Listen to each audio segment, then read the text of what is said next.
Yes. Welcome to a brand new episode of the KickOut. I'll go by the name of Ryan Skillett. My name is Mex. Max, are you not gonna do your famous catchphrase? Is it every day, man? I know you get this a lot, but you actually have never done this on the KickOut before. So this is actually a historical moment, unless Because this is my other gimmick. This is my gimmick where I'm just Mex. okay, all right. I was gonna say maybe we should save it for when the whole cast returns. Yes. And we do a special KickOut episode. But we do have a special guest, don't we, right now? Of course. Our brother Gigi from Gigi on Wrestling. From Being the Elite Wrestling, right? That's the podcast, isn't it? Gigi? BT reviews I do BT weekly. Reviews. Just seemed like a gap in the market, man. I love the show. So many people watch it, and yeah, I just don't think anyone was covering it. So I thought, let me do it. So for people that don't understand what you mean by that is your podcast is kind of solely dedicated to Being the Elite YouTube channel. Well, I do have a podcast. There's something about wrestling. Yes. Series 1 is on Apple, Spotify, wherever you get your podcasts. Wicked. But that was basically just a review show with my boys. Just chatting wrestling, trying to show them matches they've probably never seen, and just broadening their horizons, really. And then, yeah, the BTE review is just a weekly YouTube show, but you can catch it wherever you get your podcast from as well. Just recapping what happened on Being the Elite this week, because I know a lot of people don't watch it as well, but it does help to know what's going on, to follow AEW stories. So yeah, which is a very clever way of telling stories. I just watched no, I haven't even finished it. I've watched the first 10 minutes of BTE from this week, and Kenny Omega won a grand in the casino.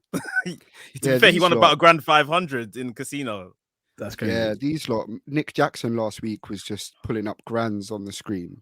Mad. And I think this must have been just before Full Gear, at least maybe a couple of days or maybe the day of Full Gear. And then, as they do, dropping nuggets everywhere, he goes, "Look, I've just won like $1,000. Nothing can go wrong this weekend. Nothing at all." That's pretty funny. Still, that's why I love it though, man, because they do give you real like Easter eggs. Like, Skillet, you do what? Do you follow the weekly AEW show? AEW show I follow.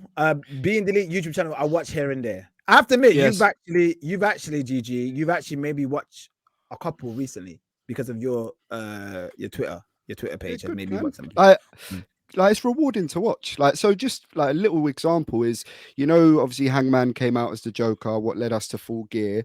So the next week on BTE, they actually showed him laying in bed, and his missus throws a letter at him and goes, "Oh, you got some mail."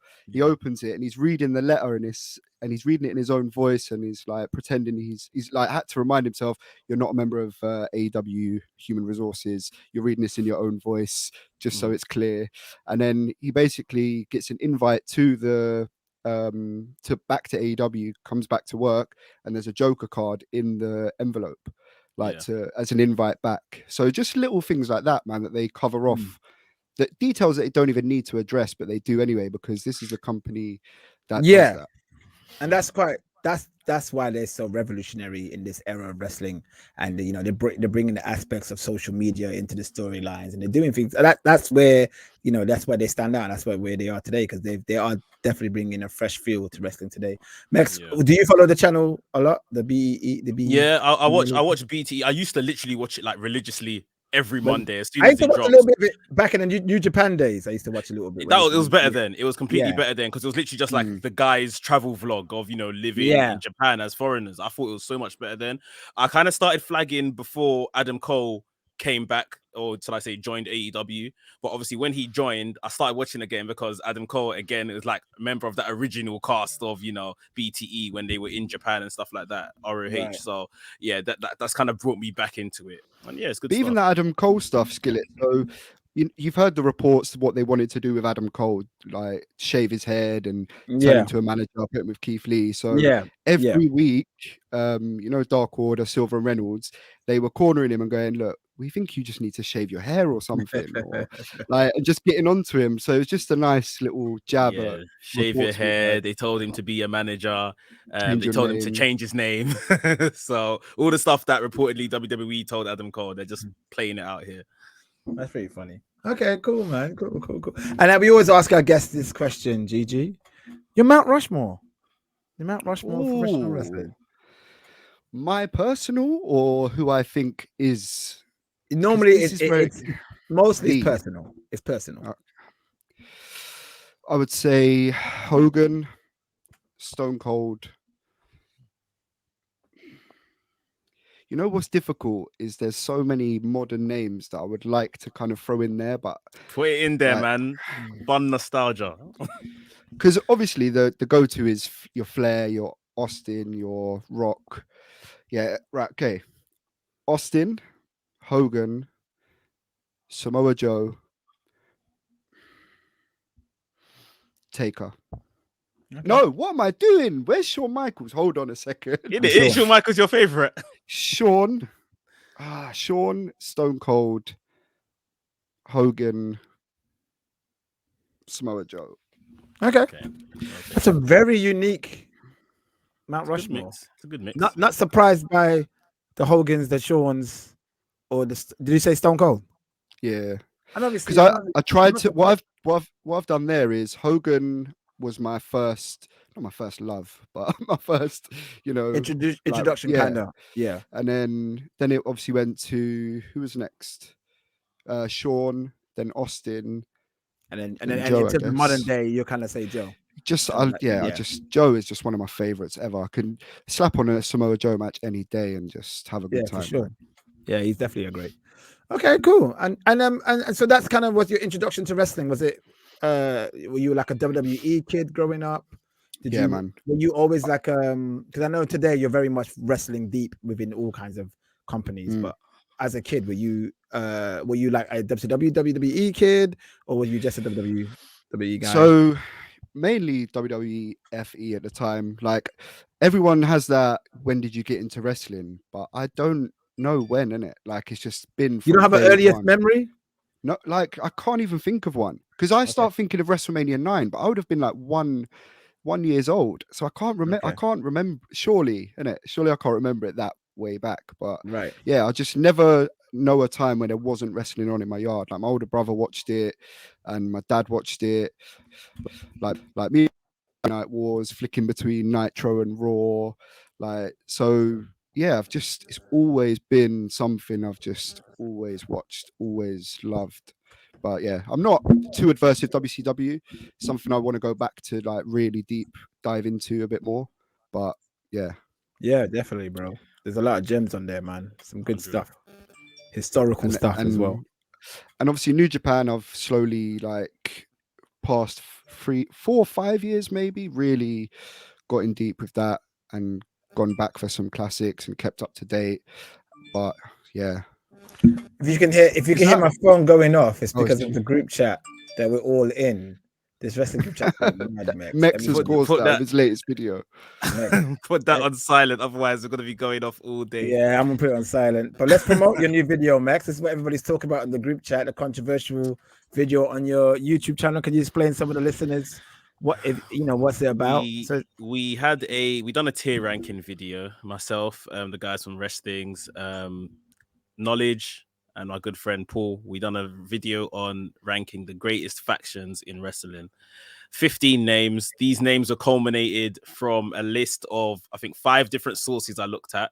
So the ones that kind of appeared the most made the first 15, which left out names such as the Heenan family, which left out names such as Ministry, etc., and some other big ones as well. Ministry shouldn't be in there anyway, so that's okay. Some people would argue elsewhere, but I don't understand that. So yeah, there was about 15 names which we were debating over, and the order of how these names appeared and where their rankings is causing a lot of stir. So if you want to see more, you can check it out on my channel, WrestleMania UK. Perfect. Thank you so much. Should we talk about Full Gear? Let's. So this Saturday just gone, we saw AEW's latest pay-per-view, Full Gear. We all were actually attendance in the sports bar in Old Street. Yes. Which I've never been. I know you guys been there before. You guys watched that All Out epic All Out pay-per-view. You saw history at that bar. So it's my first time at this bar. But yeah, I had a really good time with you guys, chopping up, talking wrestling, and watching that pay-per-view. So let's just dissect that. Max, would you mind please talking about what went first in AEW Full Gear? So the first match on the actual card was Darby Allin versus MJF. I think this match probably surprised all of us in just terms of how good it was. Just the technical ability on show by both of the younger guys. In the end, we got MJF winning, which I think probably was a lot of people's predictions anyway. But there's a lot of talk already about, you know, MJF now being the next guy, the next champion, possibly. But yeah, a great opening to the show. Yeah, I totally agree. MJF looked great. His wardrobe, his robe when he came out with the tassels. I remember Gigi, you mentioned that you were popping crazy for those tassels. You know, he looked amazing. Darby Allin looked great too. I liked his jacket, that jacket that he came down to the ring with, and his face paint was different face paint he usually has. And I felt like they both wanted to prove to people that this is not just a opening match. One day you will see these two in a main event in the AEW pay-per-view, because that match was brilliant for me. I think they were showing people their wrestling abilities. I mean, we all knew that both of them can wrestle, but to the level of the degree they were trying to put on a show, a lot of references to ECW and NJPW, and it was just a very nice match. Gigi, what did you think of this match? I honestly think it is probably match of the night. Like, it was so good. Like, just sending your young gunners out there first to really showcase what this promotion is about and who it's about. And yeah, like the wrestling was so good, the exchanges were so good, like where they were both gripped hand to hand and the monkey flips, and like some of the exchanges were so good, and it just makes me want to see more of MJF. They use him so sparingly on TV in terms of actual in-ring matches. So, and when he does turn up, he turns up, and it was such a good fun match.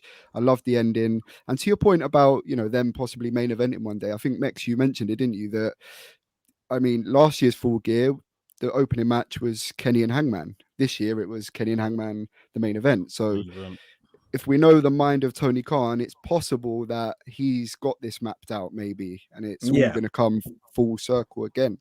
But yeah, honestly, such a fun match. For MJF to win, he told you how he was going to win last week. He said, I'm going to beat you with a headlock. We're going to wrestle. I'm going to beat you with a headlock. And he did that. And for a heel to come out and do what he says he's going to do, that's the heel that you want to boo. Yeah. That rhymed. Man put him in a headlock, done like a headlock takedown, and then left his two shoulders on the ground.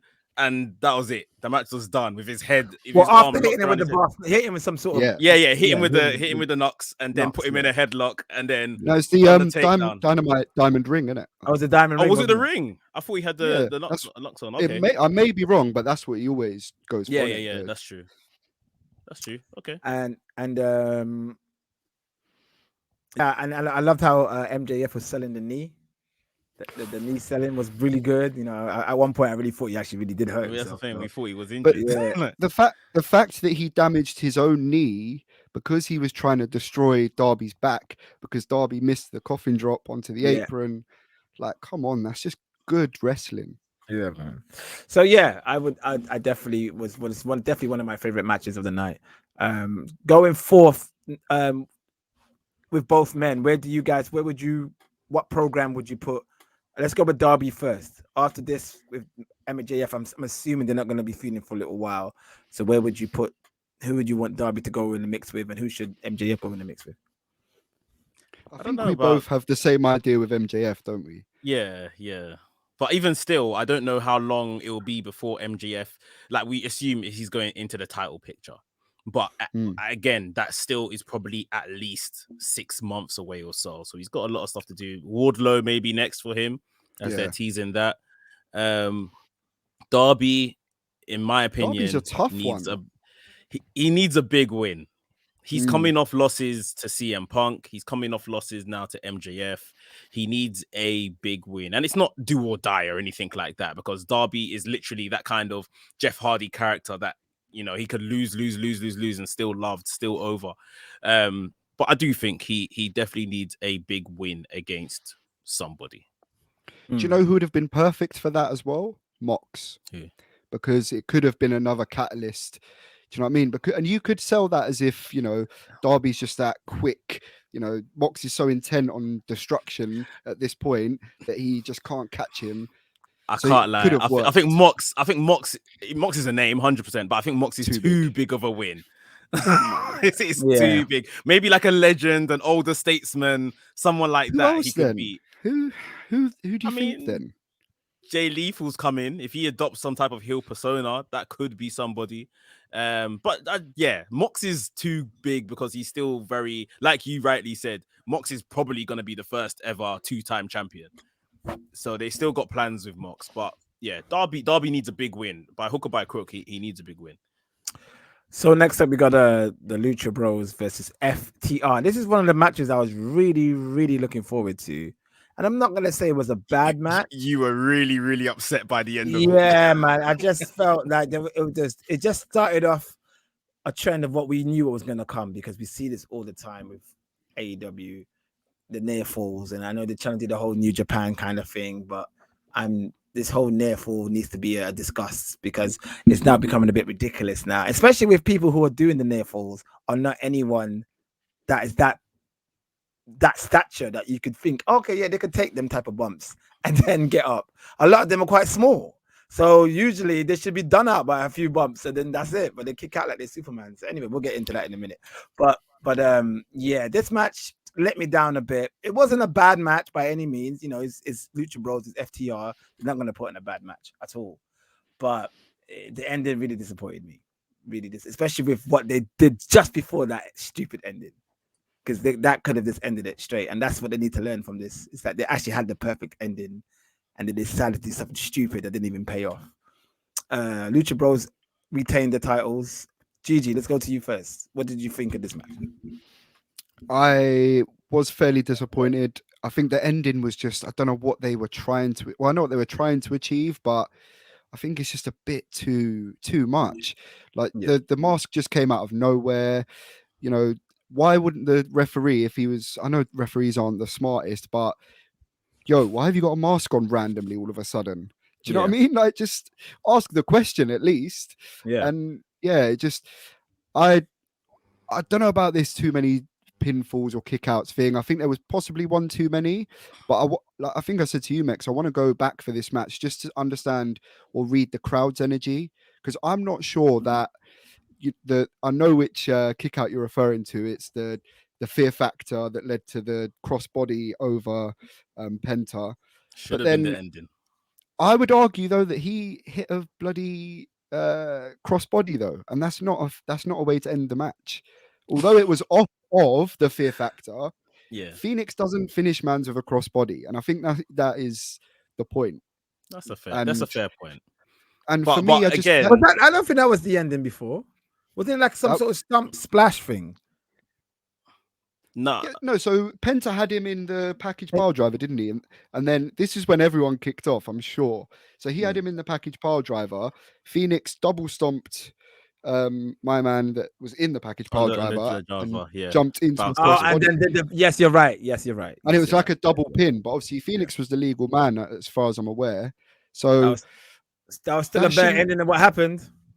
Yeah, 100%. I agree with you there. Yeah. But so Skillet, in terms of like tag matches, so FTR, Revival, and American Alpha, you've seen all those kind of ones. I was there live, bro. I was in the I was there in the stadium live, bro. So they're some of my favorite matches, and they had a lot of false finishes. Yeah. So why is it that this couldn't? Because I'm with you. I don't think it delivered, like in terms of the height of the match. It was good up until then. But see, this is what people are misunderstanding. Like, so there was a lot of false finishes in the Kenny match, but I didn't mind that in the main event. I think when it's something's a bit higher stakes, you can kind of push that narrative. When it's a bit higher stakes, and something's like, oh, you want to see these guys win, but it might not happen. Or, Hangman Page might beat Kenny, but Kenny's kicking out. Kenny's supposed to be booked strong. You understand what I'm trying to say? Kenny's supposed to be kicking out everything. But when I'm seeing this in every other match, that's not a main event match, I don't want to see it.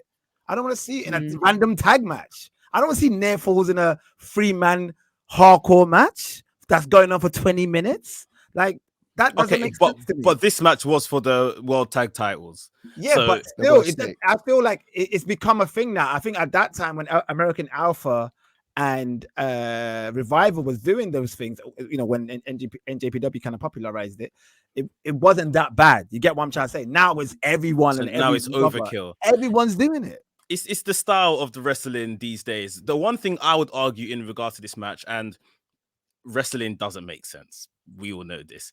But he put on a mask. He was pinned. The mask was taken off him at the 3 count. And the referee would have seen there and then that this isn't the legal man, right? And he could have reversed his decision or they continued the match, which we saw at All Out. If you guys remember, Chris Jericho versus MJF. MJF done something to cheat. Everyone started celebrating. I think it was Aubrey, the referee, Ref Aubrey, ran down to the ring, told the referee, my man done this. They restarted the match. Chris Jericho won. So, again, wrestling doesn't make sense. But the only thing I would argue with that mm-hmm. is there were 2 refs present for that. So it makes a bit more sense because I think Aubrey ran out and then obviously because there were 2 refs, there was kind of 2 sets of eyes. But as in there were 2 refs out there before Aubrey came out. No, when she came out, there were 2 refs, and then that's what I'm saying. But would have been 2 refs if another ref came out after the Lucha Bros. There would have been 2 refs. Well, there was only 1 ref though, in it for that match. Maybe, yeah.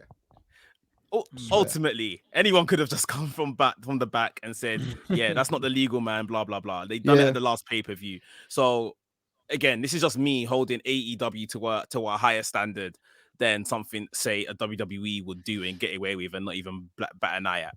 But I think as the match was good. It was a good match until we got to the finish, and that soured a lot of people and kind of began the souring of the rest of the pay-per-view. Definitely. From that point.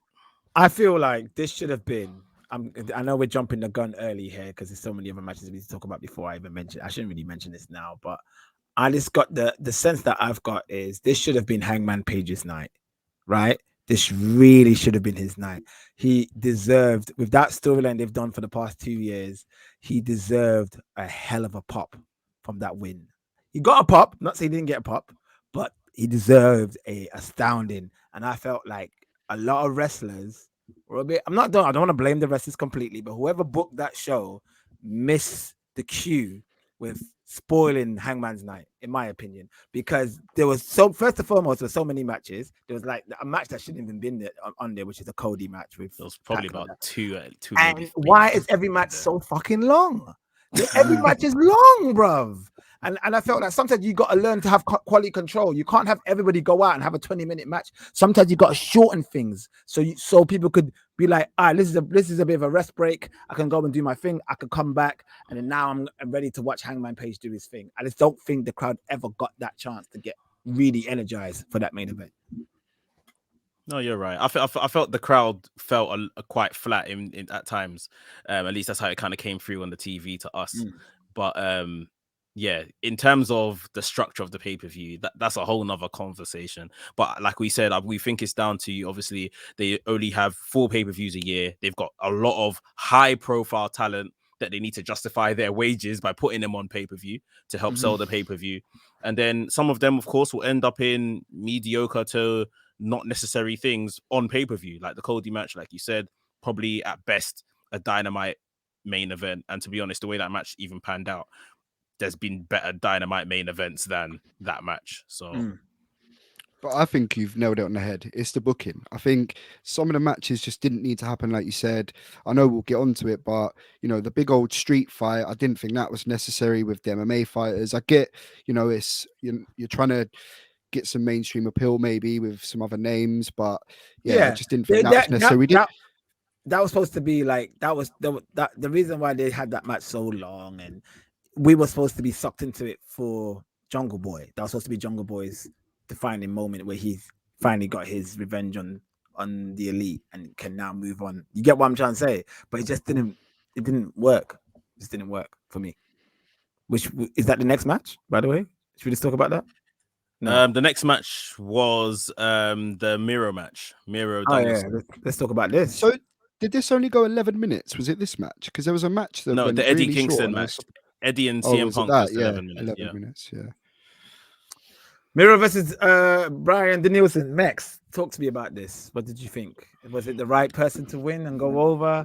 Was this a good match? Did this match, of all the brilliant matches Brian has had since joining AEW, was this his worst? Yes. And that is not a slight on him at all. It was still a very good match in my opinion. I think I was saying yesterday, I'd still have to, if I rate this match, it's like maybe 3 stars and 3/4 out of 5. Like, I still thought this was a very good match, but I think all of his matches he's had were better than this. I was surprised by the victor. I did think Miro would win. I thought Miro would be a good first challenger for Hangman, out of the, winning the challenger tournament thing. But with Danielson winning, I assume that Danielson's first defeat is going to come against Hangman. Danielson's going to do the job for Hangman, which is good. It's credible in itself to help build up Hangman.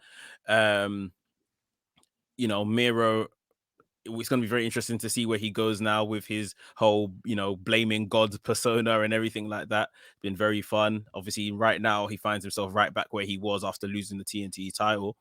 But Danielson versus Hangman for the world title is a very interesting prospect. And with the way Danielson's performing, I want to see the reaction when he loses to Hangman. If people are going to be like, oh, is that realistic or not? Blah, blah, blah. It's going to be very interesting to see the outcome of that match and how it's perceived by people. GG, what did you think of this match? And do you agree with Mex that it will be Brian losing his first match at AEW against Hangman Page? Yep, I agree. It was his best match, worst match, so far. Certainly put the Bobby Fish one just over it.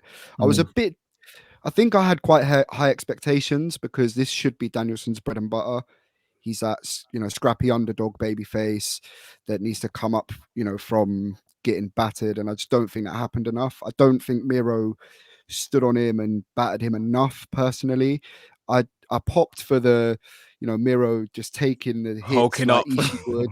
Like, that was a good That spot. was wicked. Yeah, that was wicked. That was so good. But yeah, just something about it just didn't fully connect with me as much as I thought it would be. So in that regard, I was a bit disappointed. But Danielson, I think him taking that Hangman loss, it should be good because I think, he's going to be someone that will make Hangman look good in defeat, hopefully. And it's a solid name to solidify Hangman's reign. Spoiler. Yeah. And where do you think they should do? What does Miro do now? He's going to have to start bowling into churches and badding up preachers or something because he can't fight God himself. So who's he going to fight? I would love vignettes of that. I would absolutely love vignettes of him just going into churches, pushing over the holy water, like pulling off pastors out of the pulpit and that. Like, oh, that would be jokes. I felt they should have gave it to Miro. I think, don't get me wrong, Max. I hear what you're saying, and I think you're absolutely right. That is what's going to happen.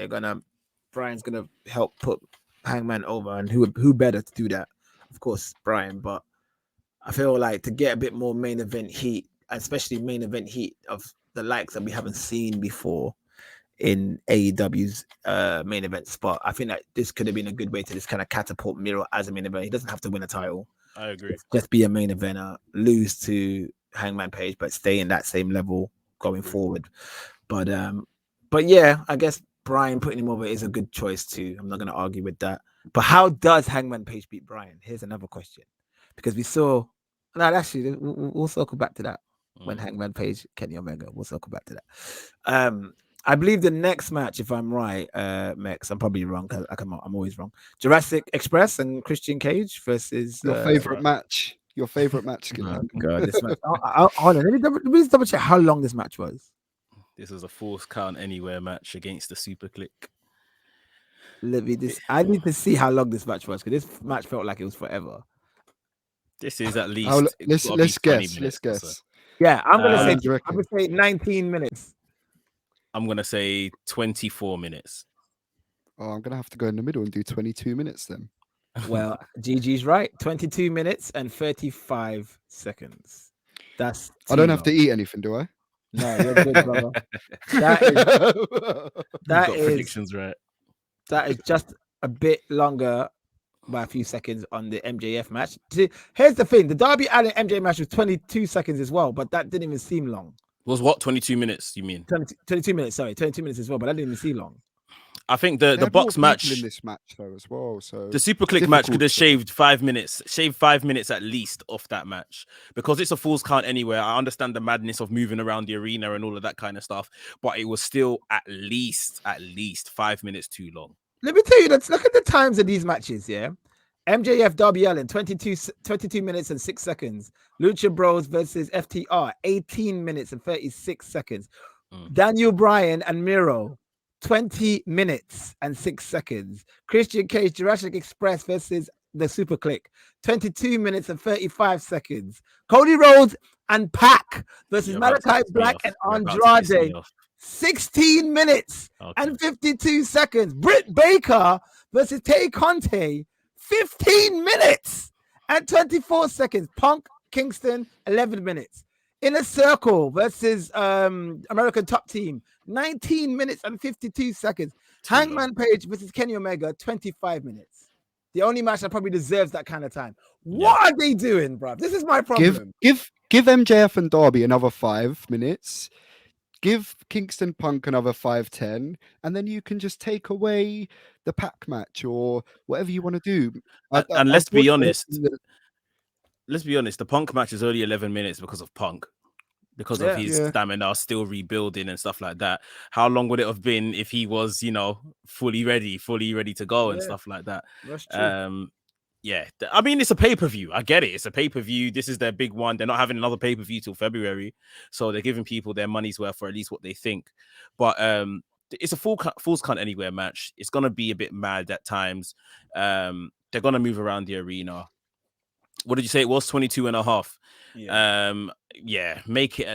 that like 17, 18 minutes tops. Like just a total fun, like the people came for. The problem is as well, we've seen these guys wrestle before, so that's probably another thing as well. It's like, I haven't seen this before. What are we doing? Like, I'm just not.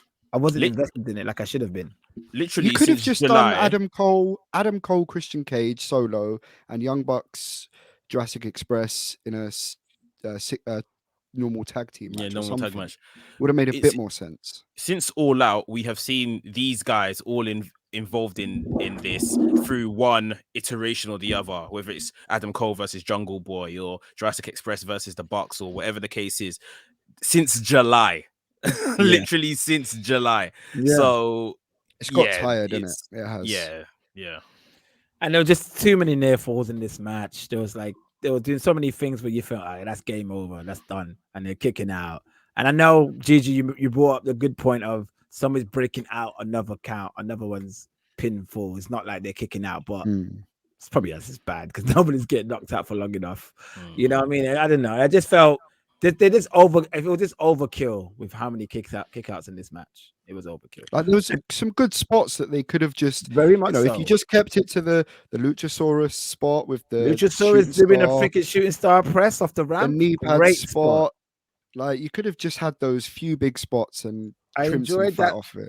I enjoyed that Jungle Boy was the one to do the concerto and get his redemption. Christian Cage didn't turn heel like I thought might have happened. Like it was none of that nonsense. It was just good stuff, but it's just come on, just shorten it a bit, guys. That doesn't have to be too long. It was too long. But yeah, anyway, let's go on. Actually, before we go on, what happens now? What happens with? Actually, no, we'll talk about Super Click at the end of the pay-per-view. What happens with Jungle Express now and Christian Cage? Well, it looks like it's most likely going to be somewhere down the line, Jungle Boy versus Christian. It's just going to be very interesting to see how they get there, especially like we saw earlier on in that match. Christian gave him the chair to do the concerto and he kind of hesitated a bit. And I thought, okay, I don't know what the outcome of the match is going to be at that point, but maybe if they lose, Christian can use that as a time to get onto Jungle Boy. Like, you should have done this then, but then he done it anyway in the end. So however they get to Jungle Boy, Christian's going to be interesting, but we're seeing Jungle Boy kind of grow up now in front of us. The stubble on his face that they've been talking about on commentary for 2 weeks now is a story in itself. We know AEW, like, why are they putting so much highlight on the guy's growing his facial hair?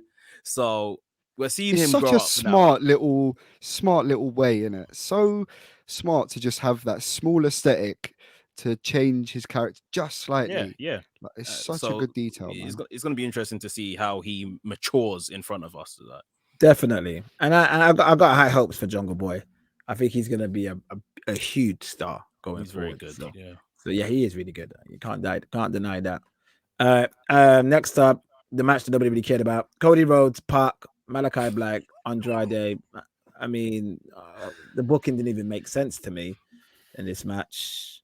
I thought Lucha Bros retained, so obviously Black and Andrade will face them, but no, Cody and Pac won. Cody and Pac's not even a proper tag team. I'm not saying Andrade and Black are, but at least Andrade and Black kind of have some sort of unity. They're in cahoots, yeah, they're in cahoots. And Cody and Pac were doing that whole, like hitting each other, punching each other for tags. You can't coexist. We've learned how it works in WWE, man. You can't coexist. Yeah, exactly. I don't know, but I got a question for you guys. Are they gonna turn Cody heel eventually? Is this going to be a heel run? Are they gonna build him where he's kind of like everything he said he's not going to do, he ends up doing and make people hate him? Like, for instance, him winning the title. He said he would never ever win that. Do you think they'll do that? But I think that'll be a clever way of turning him heel.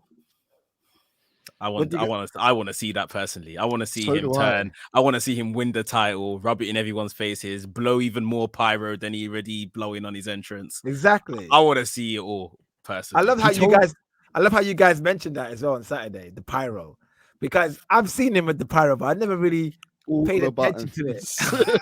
All of the buttons, bro. Yeah, you guys were like laughing. You guys were creasing and you're laughing about the pyro and how overdone it is, and I was like, oh shit, you know what? I never noticed that. That could be a sly, clever way of him being like, because I'm the CEO, I need more pyro than others. I need this.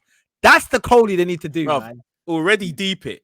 Everyone comes out from either the face tunnel or the heel tunnel. This guy walks out from the middle. He's got his own elevating thing. Yep. Yeah. His pyro, it looks like an explosion is going off. It doesn't even look like organized pyro. Like, it just looks like literally buttons are being pressed all over the gaff. Like, right. Honestly, you have to remember these people are fans of wrestling. They know wrestling. So all this stuff is by design, man. Yeah. Like, he told you from day one, like, he told you about being Triple H, and I won't be Triple H. I'm not going to book myself to be the champion. My dad's had this problem and this, that. He told you from day one. But he's going to do it, right? He's gonna do it, but it's just, I don't know. And he keeps teasing the pedigree, man, because he said it, didn't he? I could hit the pedigree, wink at the camera, and it would be as easy as that. And I would go for the title and go against everything I've done. So the story's right there, but this stage is very tricky right now, and I just don't want it to be that go away heat. But I think that's what he's got at the moment. I love Cody. I think he's so good. I think a clever way of. I think you're right, Gigi. But the great way of turning it all around is to do everything that he said he wouldn't do. I think that's the great way to do it. Yeah, you're right. Because it's like, and they have to do it blatantly as well. It has to be blatant. It can't be a thing where people generally think, oh, you're just lying about what you said. No. Like, this is part of the storyline. Do you get what I'm trying to say? Like, it needs to be blatant that he's doing a Triple H. And he's got to come out and say, well, I can do what I want. I'm gonna make a title match. Yes, the power I've got backstage, and I'm gonna have it tonight. Like, but he doesn't. It needs to be done in a way where he doesn't think he's doing anything wrong. You get what? Yeah, that's where. Yeah, that's where he doesn't see that he's becoming Triple H. That's obnoxious, delusional heel. Just that he come to a point where he's so desperate, he's losing all the time. Shit, you know what? Fuck it, I'm the boss. Fuck it, I'm gonna do what I want. I need more. The shine needs to be more on me, and like even the whole thing with the giving the belt to the plant, I said the plant, right? I know it was a. Do you think that was real? He does that all the time, bro. So unless you think it's always a plant, but I think it's just it's where they sit there. I agree with you that previously it's never been a plant, but I don't know. There was something about that. I just thought, is that a plant? And I feel like if he keeps doing stuff like that, and then he might do like there might be an episode. I don't know, call me crazy, but it might be an episode where he does it, gives the belt away, signs the belt, gives it away, and the guy doesn't want it, throws it back, and he gets not upset. Like, what? And then that's another way of breaking down that arrogance. Like, do you know who I am? I'm Cody. Like, do you get what I'm saying? Like him shouting in the face of a plant. If they could, bro, that's what I want to see. I like that though. That's I what I like want to that, see. man. It's the stuff that is failing in front of him. He's not getting the respect that he wants. He's not gaining the fan love that he thought he would get. He's not his dad. He's not his dad. He's not. So it's like shit, and then it's slowly crumbling, and then he starts becoming Triple H and forcing rules and enforcing things to go his way and telling people to do this and do that again. You didn't announce my name right. Do you get what I'm trying to say? That's what they need to do. This is all good stuff, but you know what the problem is, wrestling fans, because everyone's booing him right now while he's a face. Yeah, he will make this change to his character. He'll turn heel, and everything you're saying that we should hate because he's a heel, we will absolutely be eating it up, and they won't get the desired response. He knows that, and then that's the issue. It's like, well, why did I turn heel then? Yeah, I know it's hard to turn heel. I think he knows that as well. I think he knows that, so that's why he's trying to tread so carefully. But I think Skillet might be onto the right. I mean, if you can really disrespect the fans, like to the point where, you're literally just blatantly, I'm doing what I want. I actually don't care what you think. Then maybe it could. So there's some hope. There might be some hope in this story. When Kodi was between New Japan and Ring of Honor, he was like top 5, top 10 best heels at that time in wrestling. Absolutely. And this is on a promotion that's one in Japan. The other one is like an underground kind of, indie. This is a whole TV network production he's got now, national, that he could run this on and be absolutely great at it. It's if they pull the trigger. It's literally for him, it's like break glass in case of emergency. They may keep him for maybe that pedigree. Yeah. Or they maybe keep him in case like maybe someone's title run or something's not going to plan. Break glass in case of emergency. Kodi then switches it up to, bring some light to that particular feud or whatever. He's gonna turn on as well. He has to turn on as well. But that was like already teased. So how can they really now? It's difficult to then pull that back again and do it again because it was so close. The thought of it gets me excited. Do you watch Roads to the Top? You saw like I watched the first season. Yeah, even stuff he's saying like I don't think I'll do this for very long. I get this vibe that he's just not wanting to do it that much longer. So I don't know, man. Has he got the time to? Kodi always said he's not wrestling past 40. I think he must be late 30s or maybe he said 45. I just know he said he's not going to be one of these people that's going to go on forever. He ain't going to be Jericho 100%. No, and he's obviously got other plans. I believe I've heard before that he wants to run for mayor of Georgia. Is it for his family's from or something along those lines? So he's got political aims. Obviously we see him on TV and stuff already, reality shows. There's time, but I'm just thinking like this is look at the talent AEW has. Like there's no question they've got so much amazing talent in that roster. And just to make Hangman's Page truly epic and unique, you gotta have him face against Miro. You gotta have him face against a heel Kodi. Imagine Hangman Page against a heel Kodi, bruv. Oh my god, I'm already gassed about that, bro. Again, going back to stories that they've had in ROH. Exactly. And stuff like. And then obviously, I think Hangman needs to beat these heavyweights. I'm not saying make Kodi champion. I'm not saying that, but make Kodi a heel where he needs to. Like, it just gives Hangman that rub, innit? It just gives Hangman that solidified main event rub. So he beats. But Moxley would have done that, man. Beats Moxley, beats Miro, beats Kodi, beats a few others, and then eventually loses to MJF. I think that's what needs to happen.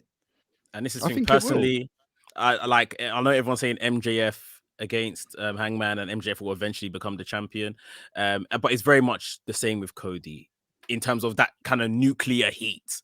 If Kodi was to beat the beloved Hangman after everything you said that you're not even going to go after the title, man, and you take it from our boy Hangman. Oh my god, that's a heel turn.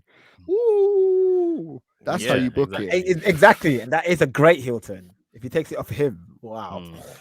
We'll see. Anyway, let me digress. It wasn't a bad match. It just I think at that time I was out of it, and there was a lot of near falls. It wasn't a ridiculous near fall match like I saw with the Young Bucks match. Pac, I mean, just outstanding. Whatever he does is just absolutely outstanding, and I think he was kind of the saving grace of this match, if I remember correctly. I think he was doing a lot of good stuff. He didn't really flop much. I know Andrade had a few blunders. And and Malachi Black is brilliant. But yeah, I think Pac was the MVP in this match, and he ended up getting the win with the Red Arrow. 1, 2, 3. Did you guys feel that this match could have been on a Rampage or a Dynamite? Yep. Yeah. Rampage opening match. I've even seen better Dynamite main events than this. And they probably would have got more hype. Yeah. You know, from the crowd. So Yeah, sometimes it's not always pay-per-view, but like you said, they need to put people on pay-per-view and people need to get paid. So I just thought this has got to be for a reason. What's the reason? Why have they put this on it? And I still don't know. Like, there was no Cash outcome or at the end of the match. whoever it was just came out, gave him 2 little punches and ran back off. It was just a waste of time. It actually annoyed me, the ending especially. Yeah. Another thing I didn't really like, it's not a big deal, but I just wanted MJ. I think MJF should have beat Darby Allin clean. Am I saying too much? He's not in his character though, is it? It's not. It's definitely not in his character. But I just think like the whole, okay, maybe not clean, but maybe a roll up tights kind of finish. I don't think you need to knock him out with the. Yeah, but that was just good as though. Yeah, but it helps Darby, doesn't it? I had to do that to keep you down, like. Okay. And the heat of MJF to keep. Maybe maybe you're right. Maybe I'm picking a bit too much. Britt Baker versus Tay Conte. I mean, this, I didn't care about this match, bro. Did you see who was in it? 5-star classic. So Tay Conte it was her showing. It was her coming out party, and you know they really tried to book her hard, and she did give a really good effort, and Britt Baker did everything in her power to make her look good, but I just wasn't invested in this match, and it was just too long for me.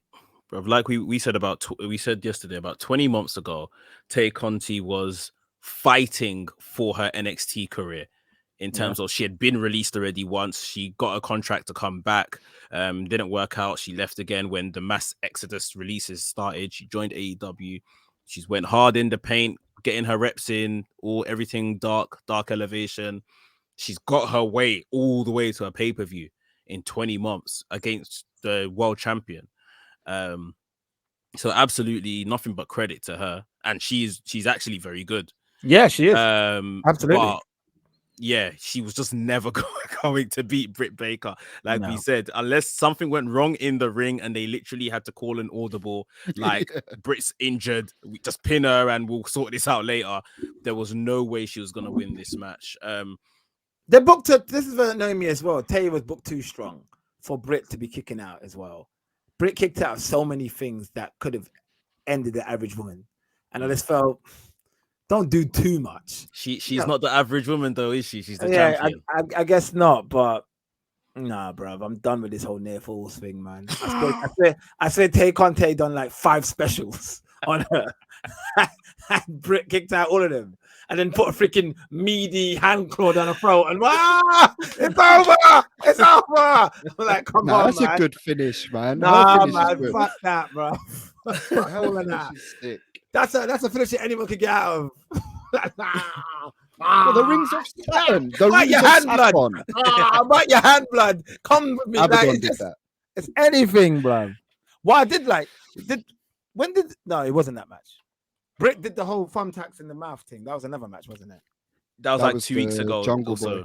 And then and then Jungle Boy done it. It happened to Jungle Boy. Jungle Boy did to the box in this card. Yeah. I don't want to go back to that, but just nobody was bleeding though. Nobody was bleeding. Anyway, what's up? But everyone was like, "Oh, that should have been the finish." That's not a finish either, man. Not a finish. Like, because everyone was going, "What is the finish?" Sometimes that's not a finish though. But sometimes a finish can be anything. It's wrestling. I don't think wrestling. But not that. Like wrestling shouldn't be so predictable that it needs to be a set move. Of course. But that's why Danielson's doing what he's doing and finishing man's in a different submission every time. But he learned from Bret. I've seen that. The Bret Hart greatest. That's what Bret Hart did every day. Bret Hart did every day. If you look at a Bret Hart match, he never finished the match the same ever in any of his matches. But anyway, keep going. King of the Ring 93 prime example. Exactly. Keep going, brother. As you were saying. That was it. I was just gonna say, because I know people took exception to that, but that wasn't the proper finish. But I think the problem is, I think it harmed the Ty Conti Britt Baker match was the other matches that we'd just seen, which is unfortunate. Maybe on its own merit, we may have enjoyed it slightly more. And like Mex said, I just echo that. I'm proud to see Ty in this position because we've got to get some more women up the card and 100%, build them up. And she deserves it. There's not She enough does deserve it. I'm not trying to disrespect Tay Conte at all. She's a very good worker. I like the fact she's in the AEW title picture kind of scene. I think they need to sign a few more women though. AEW. I'm not really invested in their women talent like that. Like I'm already bored of Ruby Riott. I don't care. They're trying to make you invest though. That's why Ty is up where she is. They're trying to make you invest in these other. The only one I really like, I fucks with Britt heavy.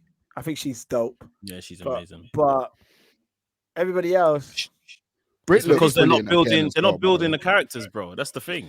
Like, you need to put Ember Moon in there, man. Ember Moon is someone they need to go and get. Ruby Riott is another big name person that they've acquired. Haven't really done much with her, so they need to develop more of the females and their characters and stuff like that. Like Britt Baker can't be the only one basically running wild on this show. You see what I mean? Like she's the only one that she controls everything in that division. So yeah. All right. Okay. What's next then for Britt Baker? Or Britt Baker's gonna face who do you think she's gonna have a program with on Dynamite or Rampage? I think they might, once they crown this TBS champion, which is gonna be the women's like mid-card belt, if you like. She probably has a program with that person, maybe some type of champion versus champion thing. She might get go on a bit of an ego trip over who's the real champion. So that could be interesting. And then eventually, like we're all predicting, it's probably Thunder Rosa going into February, probably to take the title off her. Okay. And it's going to have to be an insane stipulation. It's going to be the first women's steel cage, or I don't even know, hang a shotgun on a pole match. It's got to beat whatever hardcore ridiculousness they did whenever it was, because that match was crazy. Yeah. So it was the top of this year, wasn't it? Yeah, it was February. That lights out match they had. I think it was February this year, or January this year, maybe. And that's when they were like, "Yep, put the title on Britt straight away." She lost and came out a complete winner. Exactly. All right, next up, CM Punk versus Eddie Kingston. The build up to this match was quite brilliant, actually. I have to say, I really love the build up to this. But the match, was it good? Let's ask Gigi first. Gigi, did you like Punk versus Eddie Kingston? Yeah, it was good. Again, I think I was hoping for more, man. And I think, again, maybe they suffered because of what else was on the card. I think we were all reasonably excited for it. I don't think it was as hard hitting as I was expecting. CM Punk obviously got some color, which he needed to get. This was a different side of CM Punk we've yet to see in AEW, the brawling match. So that was all it was for, to have a proper brawling style match with one of the best brawlers they have. But yes, Eddie Kingston was just on fire, man. He got the crowd to boo CM Punk, and that in itself is like, how are you doing that? What a madman. Yeah, that's a good point. Max, is Eddie Kingston the most New York wrestler you've ever seen? Is he more New York? Is he more New York than the Brooklyn Brawler? In how he carries himself, I would say so. Definitely. 100%. Yeah, definitely. On second opinion, after kind of seeing snippets of this match back today, you know what I think I needed deep down? Following their promos, I could have just done with like a 5-minute fight at this point. Like a full-on scrap, no wrestling moves. Although the John Cena segment was world class. Oh yeah, I enjoyed that. Yeah, I could have just done with a scrap, like a real scrap. You know what these Goldbergs and Brock Lesnar's do? Just come out fast-paced, just whack each other up. We still get the blood. 5 minutes, then maybe Punk beats him. Even to the point it could have just gone to a no contest. Could have just gone to a no contest. They could have just kept going and kept going and kept going. They could have cut to him throughout the night or something, still fighting. But yeah, I agree, man. I think maybe less is more with that one.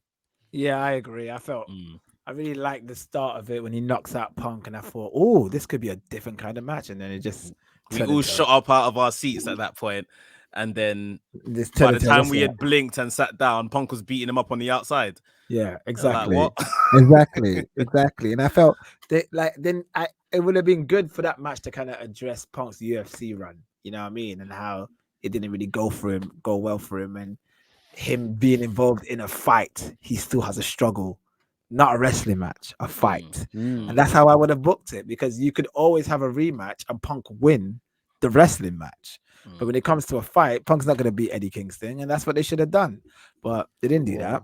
Punk is going to win, and I don't know. I think the reason why I was a bit disappointed, I just really want AEW to really think differently from WWE, and I just felt on that night they didn't. I felt they did things that WWE would do. In terms of what? Just the booking, who's the victor in each match. It was just they went with the star and not with who really should have won. But I think NK was the one that said it perfectly. Is that, you know, Punk and these guys, they're gonna win, but they're gonna have a competitive match with these not younger stars necessarily, but the lower tier talents. Not even talent, but you get what I mean, like the lower card wrestlers. And then when he does get to the Hangmans or the Moxleys or the real people that, you know, they're trying to cement legacies for, that's when they'll take the loss, which I understand that to a degree. I do understand that, because that's where it's really going to matter. Because if Hangman and CM Punk have a match tomorrow, you know, people will go, oh, well, Punk's got to win, he's the champ. And then Hangman beats Punk and you're like, oh, wow. So I do get that side of it. Yeah. Okay. Well, yeah. Anyway, let's keep going. Yeah. Inner Circle versus American Top Team. I mean, guys, what the hell was this?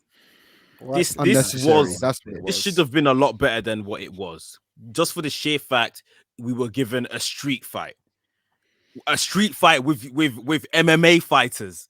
This should have been a million times better than what it was. Was it you who said it, Max, or was it Elijah who said it? That it was basically this was their kind of like WrestleMania match. You know, you got those. Was it you? I think it was Elijah said it, not me. Yeah, like he's right.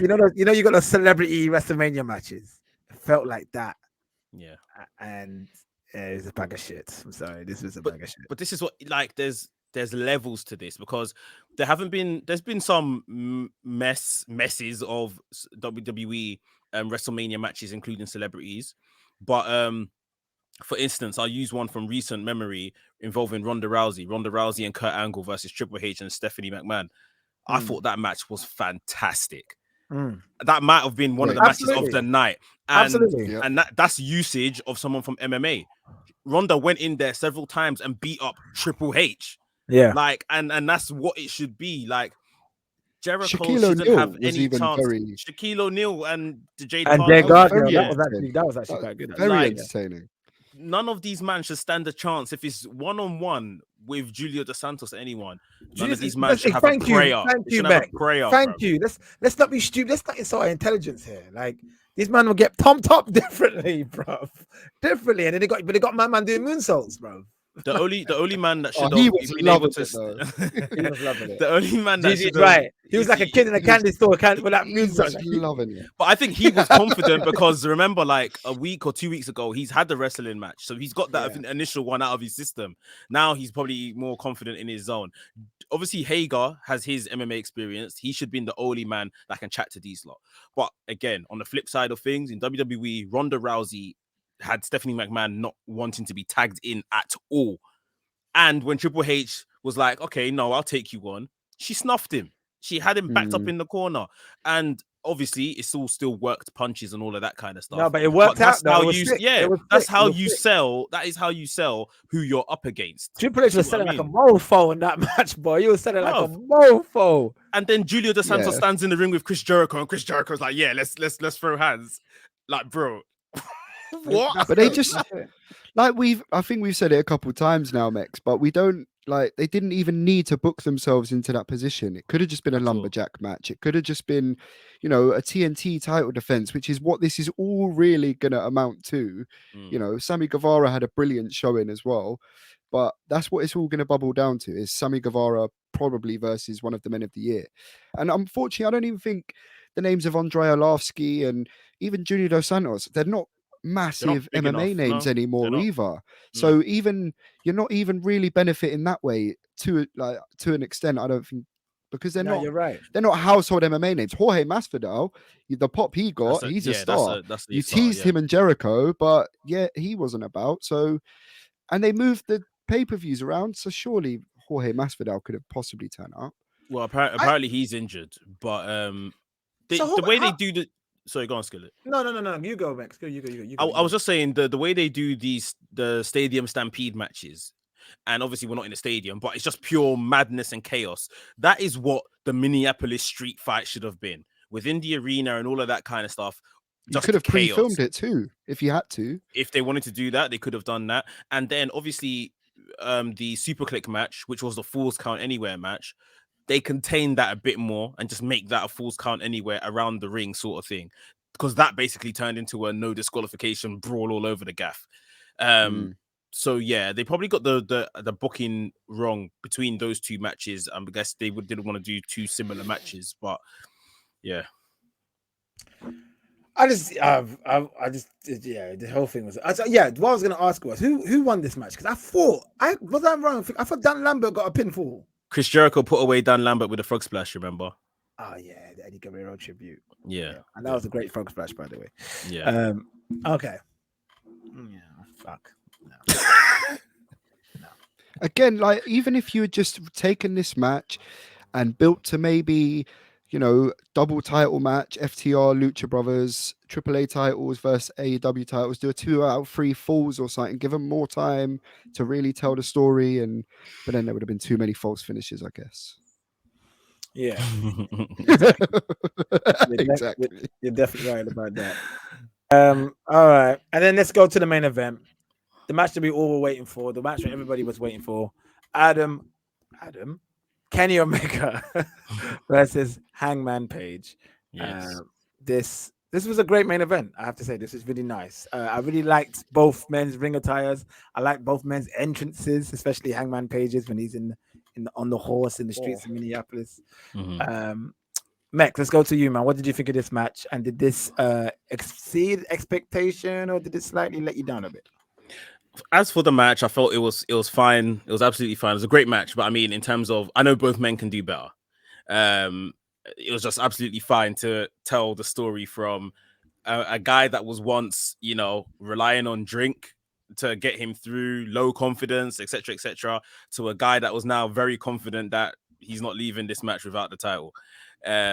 All the kind of little petty things that Kenny, we'd seen him previously do, just knocking him in the face, making him doubt himself. Hangman bounced back. Like, he would literally, like, I remember at one point Kenny was just holding his head down, giving him kicks to the head, and Adam Page just popped up and just gave him a chop, and it was like, yeah, he just went straight for him, like it was, you know, no fear sort of thing. So the match was really good in terms of telling that story. Like I've been saying, the story beat of the Bucks coming out, that was the turning point for everything, because on Rampage, when he gave them that threat, basically, you know, we're 1-1 for ruining each other's title matches. You come out and ruin my match tonight, we're gonna have problems. They came out, the respect was shown. It was just like, yeah, Matt Jackson said, I'm not doing nothing, go ahead. Done the lariat, pinned Omega. Brilliant. I was watching back my vlog video and I saw how we all popped for when Hangman gave him the one-winged angel. Yeah. And I was like, crazy. Like, you know, I wonder if they ever discussed him beating Omega with the one-winged angel, if that was ever going to be a possible finish. But just a well-told story over so many years before, like we say, even AEW was a thing. They've been telling this story of Hangman and trying to get him over. And fourth world champion in AEW short history. He's not going to have a long reign, a lot of us think, but let's enjoy it. He's going to give us some great matches, some great moments. And Gigi, what did you think? So good, man. Like the match itself, it didn't have to be, some clinical, crazy match. Like the story was told, the drama was there. It felt like a big match. Their attires, like you said, Skillet, Kenny in the silver, Hangman in the gold. Amazing. It was so telling. He had the wing again that we've seen in his big New Japan matches. Yeah. The entrance package. Like, I think I turned to you, Mex, on the night. And I was like, I've dreamed of this entrance. Like, just Hangman. I just always have this vision of him just going down the street on a horse, like, and just turning up at the venue. And just, I wish he was in his actual gear and like turned up at the venue, got off the horse, and bowled to the ring. Like, but yeah, I think it was just so good. The Young Bucks stuff just added so much drama to it. That last head nod by Matt Jackson, I even watching it the second time, I was a bit like, oh wow, this is actually quite emotional. But yeah, just so good, man. So good. Such a brilliant good match. main event. Such a good ending. Yeah, I think we knew, despite of how tired we all were and the lackluster of the pay-per-view prior, we knew that it was going to end strong because of that match. Kenny and Adam Page, they're not going to make sure that match is going to be shit. And they brought it. Yes, I agree with Mex. We both know that the quality of these both men, it could have been a better match, but by all means, it was not a bad match at all, and it was very entertaining, and a very great story was told. Now, let's go back about the Young Bucks. The fact that they gave Hangman Page the nod. What does this mean going forward? Does this mean Kenny is when it comes to the Elite? Is it a face turn for the Young Bucks, or is it a Hangman Page joining the Elite, taking over Kenny? What's going on? What do you think, Mex? Because this can go one of two ways. It was either a hit him, you got this, or it was a respect. I'm not doing anything. It's what we've agreed. I'm staying out the way. So I think from here, this is a Kenny Omega possible face turn. I think he is gonna go to the Bucks, and not because the Bucks are gonna turn on him per se. I think he's gonna go and obviously apply pressure to the Bucks, still in his heel persona, and it's going to be Adam Cole. Because if you've noticed, Adam Cole and the Bucks slowly since he's come in have separated themselves from the Elite thing. They're now more Super Click than Elite, if you like. And I feel this is going to be, again, harping back to how Adam Cole was killed in the first place. Kenny getting rid of him because of jealousy. This is now Adam Cole getting rid of Kenny. So he can kind of take his place at the top of pro wrestling. And then in time, this faction will evolve from the Super Click to Mount Rushmore when we get Kevin Steen joining in February.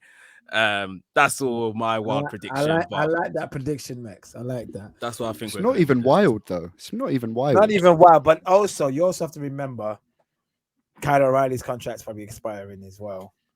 That would just be Red Dragon. I think it's just Red Dragon. Could we see a Red Dragon versus, I don't know, versus Bucks? Bucks? I don't know about the Elite because it looks like, I don't know what's going on with Kenny, but I don't know. Could we see a Red Dragon formation? I don't see Kevin Owens staying at WWE. No, he's coming to this place. Yeah. He's coming 100%. Yeah. So it's interesting to see what's going to happen because now it's like so many new factions will form or old factions that's going to come into AEW and just disrupt the whole program, and Elite might have to be chopped down for them to come back strong again. Who knows? Kenny definitely needs a little break as well, man. Oh, definitely. He's very hurt. I was watching his did you see his massage with Bo Hightower? Not yet, but I'm going to watch it. And man was talking about all the injuries he has and how when he wrestles he goes dizzy. He goes dizzy in the ring. I'm like, what the fuck is this? And he's still wrestling. And he said he mastered the art of learning how to wrestle while the room's spinning. Like, bro, these men are different, bro. These men are different, bro. But we know this. We know he's a world-class performer. We know this. So, but yes, well-deserved break. He'll probably be in the back somewhere and not so much, at home resting because he's still obviously got his the work he does with the women's division and all of that kind of stuff.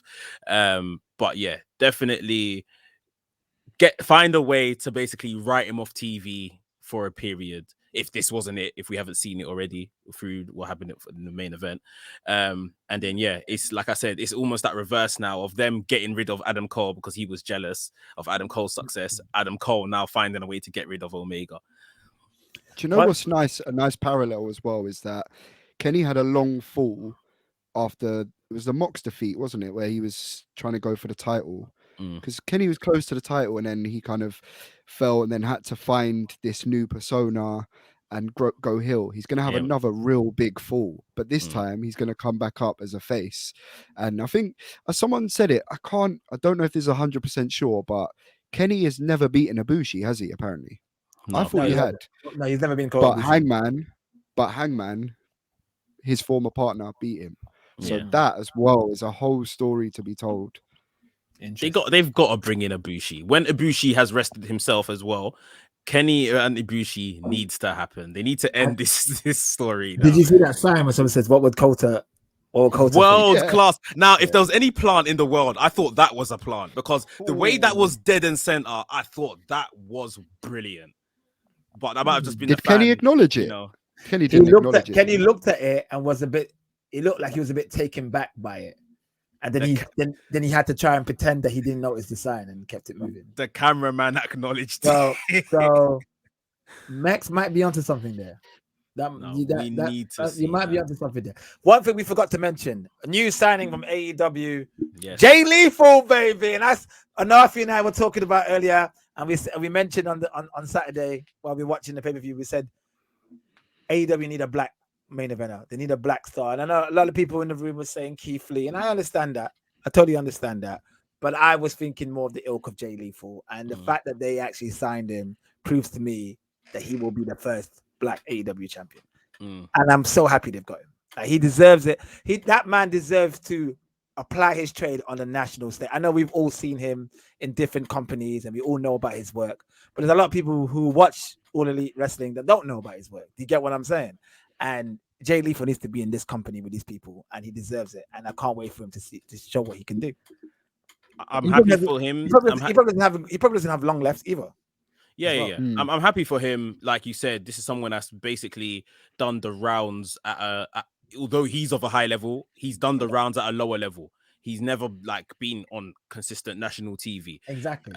So the opportunity to get this task before he calls it a day it's very nice. One of them stories sort of thing. However, do you know what's it's nice that they have this place? What, AEW? Yeah, because it used to be I'll finish my run up, I want to go there, but now they've got this place to finish their run, and have that little final big moment in the spotlight. Oh, definitely, bro. They don't need to go. End of the day, they probably will get more money in WWE, but at the same time, AEW is good money. They still get really good money. It's not like they're not getting terrible money. They're getting really good money. So it's a good way of making really good money and still doing what you want to do instead of going WWE, making great money, and then being told you can't do a frog splash. You know what I mean? Or something like that. You can't do a power driver. But what do you guys think is Jay Lethal's ceiling though? Because I think Christian even pushed his luck with winning the Impact title. It's Impact title. He won it off Kenny Omega. But yeah, I really think that Jay Lethal's been brought in as, again, the kind of older statesman role, put over the younger wrestlers and stuff like that. I can't see him as a world champion, especially with how we know AEW have planned out long term who their champions are going to be. Where are they going to slide Jay Lethal in that? How long is he going to be wrestling for before his turn comes up? You see what I mean? At tops TNT title for me. I don't want to say this, but I'll say it. I say if they make Jay Lethal world champion, I feel there's a bit of tokenism there. We'll do it for to shut people. Yeah, but that's exactly what I said. That's what they should do because I know it's tokenism. I know it's tokenism. I hear what you're saying, man. I hear what you're saying, but it's a very much a white boys club in AEW. It is. So who better to get into? It's not and the thing is as well, you're not getting just any black guy to become a world champion. You're getting an incredible source who's been world A champion. former world champion. Exactly. I agree. So you're getting him. That's why, and honestly, that's why I believe they've actually really did sign him. I think they signed him because I think they looked at the roster and like, shit, we don't have any black main eventers. You need a black main eventer. It's difficult water to tread now, isn't it? Because they need to prove, look, we're listening, we're going to address it. Exactly. But at the same time, you don't want to do it because you know. I'm sure our conversation has come up when they've looked at each other like, damn, we're all white. a lot of them are. I'm not gonna say woke, but a lot of them are aware of these. They're awake. They're awake to it. That generation of talent, the FTRs, the Young Bucks, Kenny, like Adam Cole, them men are not. They actually actively think about racial justice and you know what I mean. Agree. They actively think about these things, so I can see them blatantly. And I know Adam Cole said in an interview in a podcast ago how he owes his career to Jay Lethal. And Jay Lethal was one of the first people to put him on. I wouldn't be surprised if Cole was like, why isn't Jay Lethal here? And they're like, yeah, he was part of All In. You're right. Yeah. And at the end of the day, they've all got a brand. I wouldn't be surprised if this was a conversation of like, you know what? Actually, we need some black faces in that main event slot.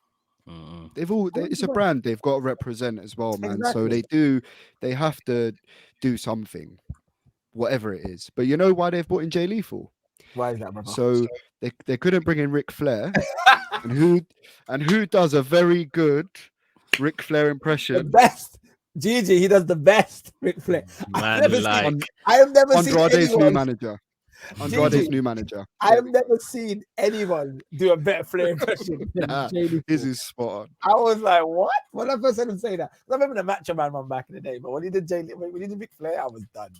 Because no one does it usually. Either, exactly. You can try and imitate Flair, but you can't really imitate Flair. But Jay Lethal definitely had that down. That's it, man. Andrade's next manager. There we go. I mean, I know Flair did tweet that. He said, "I'm so happy for you, my brother," about Jay Lethal, and he goes, he goes, "I'm so happy for you, my brother, but you'll never outdo me in a woo competition." And he shared the so that was lovely.